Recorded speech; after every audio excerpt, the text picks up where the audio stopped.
Hello friends, welcome back to my channel Malabar classic kitchen. ഇന്ന് ഞാൻ beef സ്റ്റ്യൂവിൻ്റെ റെസിപ്പിയാണ് നിങ്ങളുമായി ഷെയർ ചെയ്യാൻ പോകുന്നത്. പലരും പല രീതിയിലാണ് ഇതുണ്ടാക്കുന്നത്. എളുപ്പത്തിലൊരു ബീഫ് സ്റ്റ്യൂ എങ്ങനെ ഉണ്ടാക്കാം എന്നാണ് ഞാൻ ഈ വീഡിയോയിലൂടെ നിങ്ങളുമായി പങ്കുവെക്കുന്നത്. എന്നാൽ നമുക്ക് വേഗം തന്നെ റെസിപ്പിയിലോട്ട് പോയാലോ. ഞാനിവിടെ 500 ഗ്രാം ബീഫ് വേവിച്ചെടുത്തിട്ടുണ്ട്. ഇത് 1/2 ടീസ്പൂൺ മഞ്ഞൾപ്പൊടി, 1.5 ടേബിൾ സ്പൂൺ മുളക് പൊടി, പിന്നെ അല്പം ഉപ്പും ചേർത്ത് വേവിച്ചെടുത്തതാണ്. ഒരു കുക്കറിലോട്ട് 2 ടേബിൾ സ്പൂൺ ഓയിൽ ചേർക്കുക. നിങ്ങൾക്ക് ഏത് എണ്ണ വേണമെങ്കിലും ചേർക്കാവുന്നതാണ്. ഞാനിവിടെ വെളിച്ചെണ്ണയാണ് ഉപയോഗിക്കുന്നത്. ചൂടായ എണ്ണയിലോട്ട് അല്പം കറിവേപ്പില ചേർക്കുക. ഇനി ഇതിലോട്ട് 4 മീഡിയം സൈസ് ഉള്ളി അരിഞ്ഞത് ചേർക്കാം.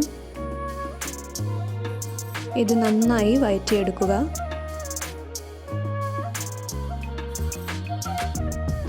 ഇനി ഇതിലോട്ട് പച്ചമുളക്, ഇഞ്ചി, വെളുത്തുള്ളി പേസ്റ്റ് ചേർക്കാം. ഇതിനായി ഞാൻ 5 പച്ചമുളക്, ഒരു ചെറിയ കഷ്ണം ഇഞ്ചി, 6 അല്ലി വെളുത്തുള്ളി ഇതെല്ലാം കൂടി ചേർത്ത് നന്നായി പേസ്റ്റ് രൂപത്തിൽ അരച്ചെടുത്തതാണ് ചേർത്തിട്ടുള്ളത്. ഇനി ഇതിൻ്റെ പച്ചമണം മാറുന്നത് വരെ നന്നായി വഴറ്റിയെടുക്കുക. ഇനി ഇതിലോട്ട് 1/4 ടീസ്പൂൺ മഞ്ഞൾപ്പൊടി ചേർക്കുക. 3/4 ടേബിൾ സ്പൂൺ മല്ലിപ്പൊടി ചേർക്കാം. പൊടികളുടെ പച്ചമണം മാറുന്നത് വരെ നന്നായി വഴറ്റിയെടുക്കുക.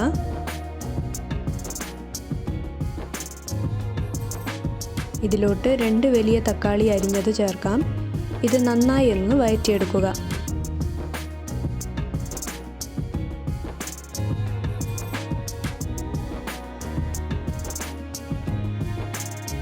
ഇനി ഇതിലോട്ട് വേവിച്ചു വെച്ച ബീഫ് ചേർക്കുക. ഇത് നന്നായി ഒന്ന് മിക്സ് ചെയ്യുക.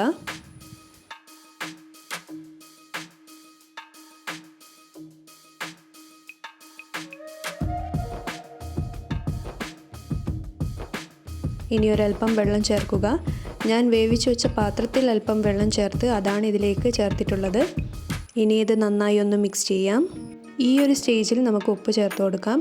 ബീഫ് വേവിക്കുമ്പോൾ ഓൾറെഡി നമ്മൾ ഉപ്പ് ചേർത്തതാണ്, അതുകൊണ്ട് ചെക്ക് ചെയ്ത് വേണമെങ്കിൽ മാത്രം ചേർത്ത് കൊടുത്താൽ മതി. ഇനി കുക്കർ അടച്ചു വെച്ച് 2 വിസിൽ വരുന്നത് വരെ വേവിച്ചെടുക്കാം. 2 വിസിൽ വന്നതിന് ശേഷം സ്റ്റൗ ഓഫ് ചെയ്ത് അതിൻ്റെ പ്രഷർ പോയതിന് ശേഷം തുറന്ന് നോക്കാം.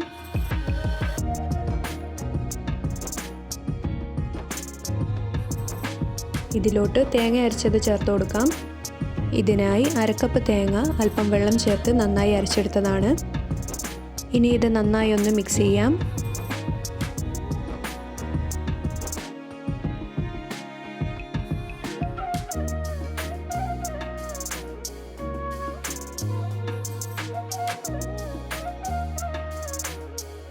ഇതിലോട്ട് അല്പം മല്ലിയില അരിഞ്ഞത് ചേർത്ത് നന്നായി ഒന്ന് മിക്സ് ചെയ്തെടുക്കുക.